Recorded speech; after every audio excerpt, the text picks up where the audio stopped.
கடவுள் இருக்காரா? இந்த கேள்விக்கு இன்னைக்கும் அறிவியலும் தத்துவமும் பதில் தேடிட்டு தான் இருக்கு.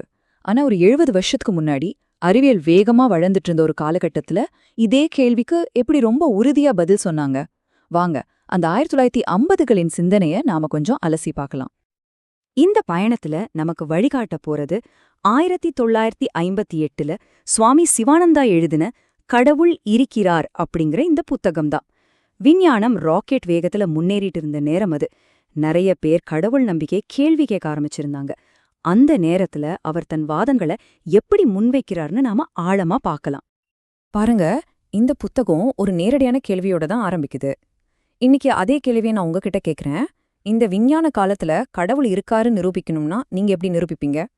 சும்மா ஒரு நிமிஷம் யோசிச்சு பாருங்களேன்.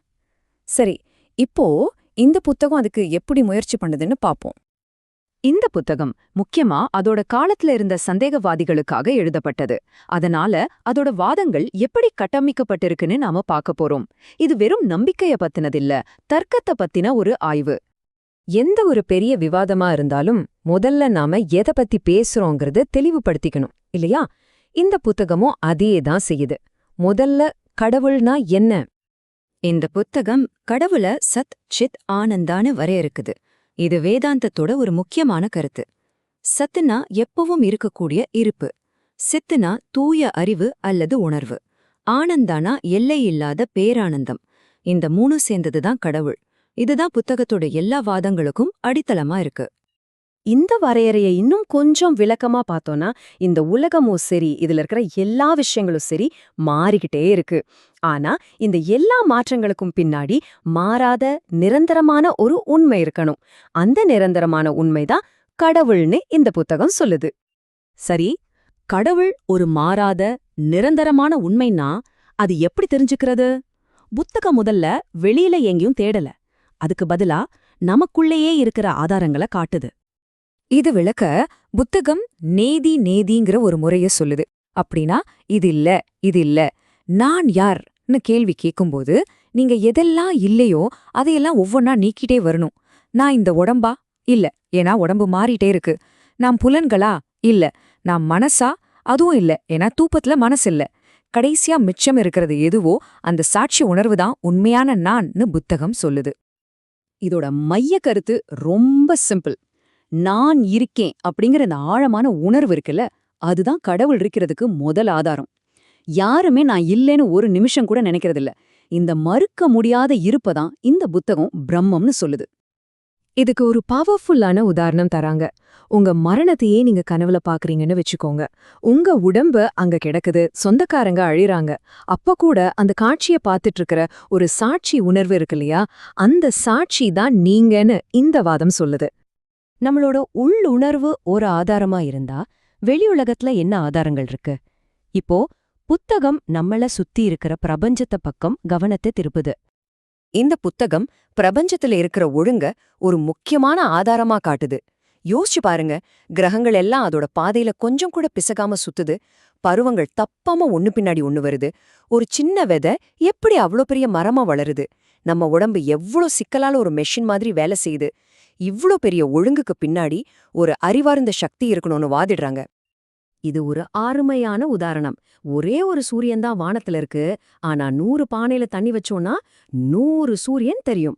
அதே மாதிரிதான் ஒரே பிரபஞ்ச உணர்வு ஒவ்வொருட உடம்புலையும் மனசுலயும் தனித்தனி நானாக பிரதிபலிக்குதுன்னு இந்த புத்தகம் விளக்குது.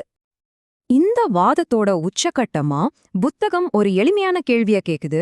ஒரு சட்டம் தானா உருவாக்க முடியுமா? முடியாது. அதுக்கு ஒருத்தர் வேணும். அதே மாதிரி இந்த பிரபஞ்சத்தோட விதிகளுக்கு பின்னாடி ஒரு மூல காரணம் இருந்தே ஆகணும். அந்த மூல காரணம் தான் கடவுள். இதுவரைக்கும் தர்க்கம் பிரபஞ்ச ஒழுங்குன்னு பார்த்தோம். ஆனா இப்ப புத்தகம் ஒரு யூட்டர்ன் எடுக்குது. எல்லா உண்மைகளையும் தர்க்கத்தால நிரூபிக்க முடியாதுன்னு சொல்லி அனுபவத்தை பத்தின வாதங்களுக்கு போகுது. இந்த ஸ்லைட்ல இருக்கிற உரையாடல் இந்த கருத்தை அழகா விளக்குது பாருங்க. சில உண்மைகளை பொருள மாதிரி காட்ட முடியாத, அதை அனுபவிக்கதான் முடியும். வலிய போலவே கடவுளும் ஒரு பொருள் இல்ல, அது ஒரு அனுபவம். இதுதான் இந்த உரையாடலோட சாராம்சம். தர்க்கத்தை மீறின ஆதாரங்களுக்கு புக்கம் சில நிஜ சம்பவங்களையும் கதைகளையும் சொல்லுது. நாம எதிர்பார்க்காத நேரத்துல நம்ப முடியாத வகையில கிடைக்கிற உதவிகளை பத்தின கதைகள் தான் இது. உதாரணத்துக்கு ஒரு கதை சொல்றாங்க.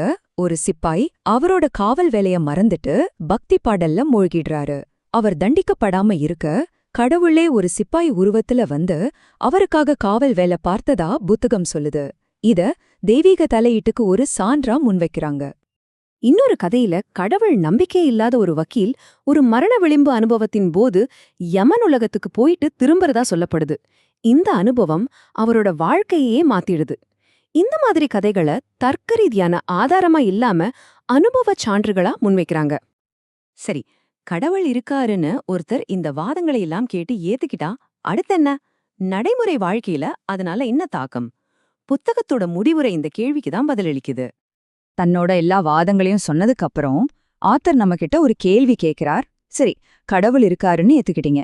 இப்போ என்ன? இந்த நம்பிக்கை ஒரு முடிவு இல்ல, அது ஒரு பயணத்தோட தொடக்கம். இதுக்கு பதிலா புத்தகம் சில நடைமுறை வழிகளை காட்டுது.